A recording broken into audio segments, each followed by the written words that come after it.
Selamat datang di Talkroom edisi spesial Ramadan kali ini. Kami berhadir di kediaman Ketua DPR Kota Langsa, Bapak Maemul Mahdi, dalam rangka untuk menghadiri buka puasa bersama dan pengajian rutin yang sering diadakan di kediaman beliau. Ayo ikuti kami bersama Talkroom di edisi spesial Ramadan.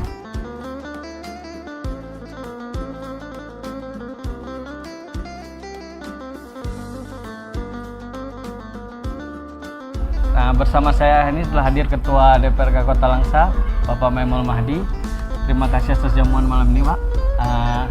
Jadi berkaitan dengan buka puasa bersama dan pengajian rutin di rumah kediaman Bapak hari ini, tanggapannya gimana, Pak? Pesan-pesan yang ingin disampaikan untuk masyarakat Kota Langsa?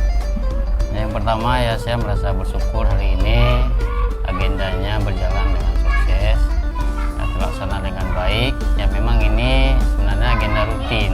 Agenda rutin pengajian yang kita laksanakan di rumah kita pada hari ini, dan juga ulama atau abi menyampaikan tausiah ini juga tidak abi-abi itu aja, tapi berbeda-beda, dan mungkin kedepannya juga mungkin ya abi-abi yang lainnya, yang mudah-mudahan ini bisa menjadi harapan sesuai dengan keinginan kita pada hari ini untuk menjadikan Kota Langsa ini sebagai kota yang bersyariat.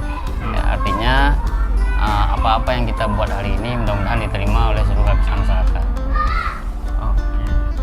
Terima kasih, Pak, atas jamuannya malam ini ya. Selamat malam. Terima kasih. Wabillahi taufiq wal hidayah. Assalamualaikum warahmatullahi wabarakatuh. Waalaikumsalam warahmatullahi wabarakatuh.